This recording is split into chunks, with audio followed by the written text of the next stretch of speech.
এরপরে প্রশ্ন হলো, মাহফিলের পর যে খাবার দেয়া হয় তাকে তাবারুক বলা হয়, এই তাবারুকের কোনো বরকত আছে কিনা? ভাই, তাবারুক শব্দটি বরকত থেকে আসছে, মানে যে খাবার খেলে বরকত হয়, মানে বিশেষ উপকার হয়, বিশেষ কল্যাণ হয়। এ বিষয়ের আগেও আমরা একাধিকবার উত্তরে বলেছি যে আমাদের বাসা বাড়িতে যে খাবার আছে, এই মাহফিলে ওয়াজ শেষে আয়োজকরা যদি সবার একটা করে প্যাকেট দেয়, সেটা বিরিয়ানি প্যাকেট হোক বা অন্য কিছু হোক, সেটার সাথে আমার বাসার যে খাবার আছে এটার মধ্যে তেমন কোনো পার্থক্য নাই। ওইটা খেলে যা, এটা খেলেও তা। এটা যদি পয়জন থাকে, এটা যদি কোনো খারাপ কিছু থাকে, তাহলে এটা খেলে আপনার পেটে অসুখ হতে পারে, অন্য অসুখ বিসুখ হতে পারে আল্লাহ চাইলে। আর যদি এটাতে সেরকম কিছু না থাকে, তাহলে অন্য খাবার খেলে যেরকম লাভ, এটা খেলেও লাভ। এটা খেলে বিশেষ উপকার হবে, বিশেষ বরকত হবে, এরকম মনে করাটা ভুল। কোরআন হাদিসে কোথাও বলা হয়নি যে ইসলামের কোনো আলোচনা শেষে, মজলিস শেষে, ভালো কাজ শেষে যে খাবার বিতরণ করা হয়, এই খাবার বিশেষ বরকতের খাবার, এটা খেলে কোনো অসুবিধা হয় না। এই জন্য দেখবেন এরকম দোয়া অনুষ্ঠান, মিলাদ অনুষ্ঠান, ওয়াজ মাহফিলের আলোচনা শেষে যে জিলাপি দেয়, মিষ্টির প্যাকেট ট্যাকেট দেয়, এগুলা নিয়ে একজন আরেকজনকে স্বাদে খাইতে। যে ডায়াবেটিসের রোগী বলে, না ভাই আমার ডায়াবেটিস মিষ্টি খাবো না, আরে ভাই এটা মিলাদের মিষ্টি, খাও খাও, মানে এটা খাইলে ডায়াবেটিস হবে না। এরপরে বেচারা ওইটা খায়, যদি ডায়াবেটিস বাড়ে, তার খারাপ ধারণাটা ইসলামের প্রতি হয়, আরে বরকতের খাবার বলে কই, আমার দিয়ে আরো ক্ষতি হলো। আসলে কি সেটা বরকতের খাবার আল্লাহ বলছেন?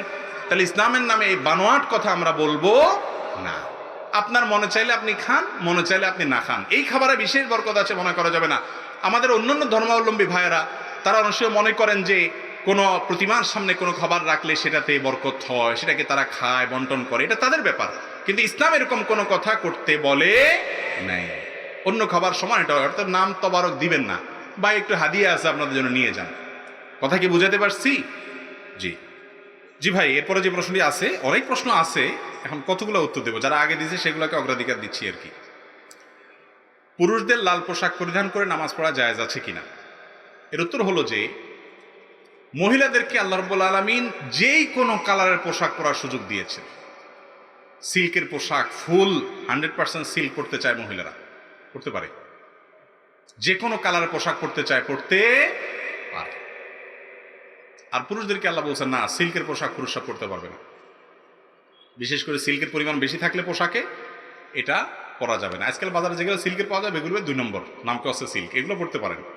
কিন্তু যদি সিল্কের পরিমাণ বেশি থাকে, তাহলে সেটা পুরুষরা পরবে না।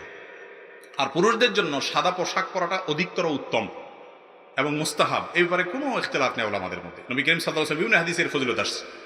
কোনো ওলামা ইকরাম সবুজটাকেও উত্তম বা ভালো বলেছেন।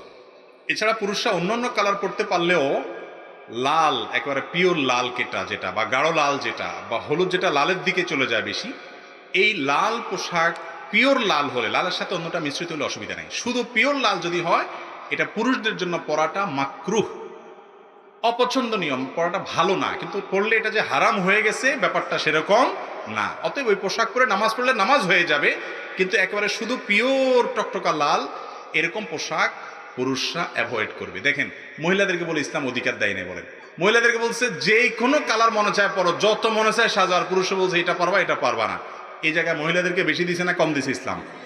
তাহলে আপনি যখন দেখবেন বিভিন্ন জায়গায় ইসলাম কিভাবে মহিলাদেরকে অধিকার দিছে, কোরআনে কারিমে একটা সূরা আছে, নাম হলো সূরায়ে নিসা, বিশাল বড় সূরা। সূরায়ে রিজাল বা পুরুষের নামে কোনো সূরা কোরআনে কিন্তু নাই।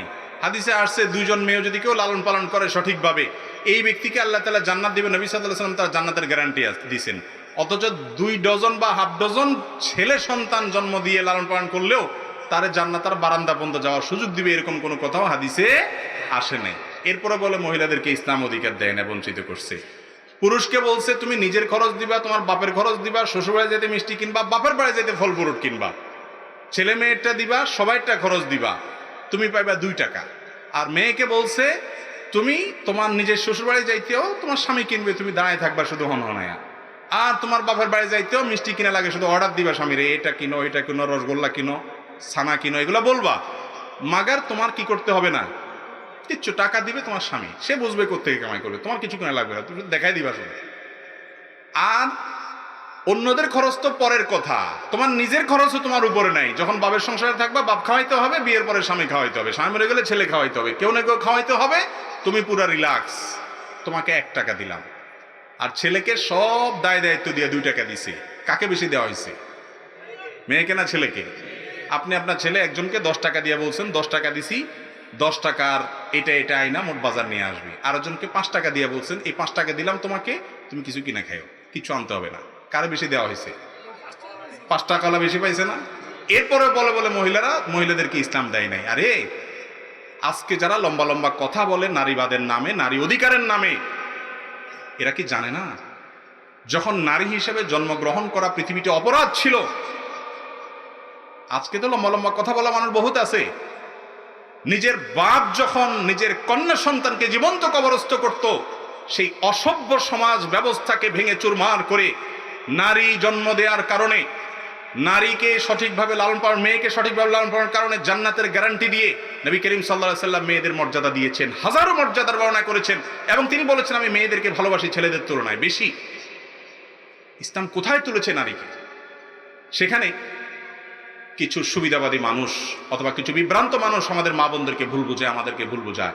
ইসলাম ছাড়া প্রকৃত শান্তি এবং কল্যাণের কোনো পথ আল্লাহ তাআলা খোলা রাখেন নাই। বিধায় এই সমস্ত ভুল ধারণা এবং ভ্রান্তি থেকে আমাদেরকে বেরিয়ে আসতে হবে, এবং নারীদেরকে যে ইসলামকে অধিকার যেটা বুঝতে হবে। যে পোশাকের কথা বলতে গিয়ে এই কথা আসলো, যে পোশাকের ক্ষেত্রে দেখেন পুরুষকে আল্লাহ তাআলা রেস্ট্রিকশন দিয়েছেন, মেয়েকে বলছেন তোমার বাবা লাল বলতে চায় পরো, হলুদ পড়তে চায় পরো, কোনটা পড়তে চায় সেটা পরো, কোনো কালারের রেস্ট্রিকশন তোমার নাই।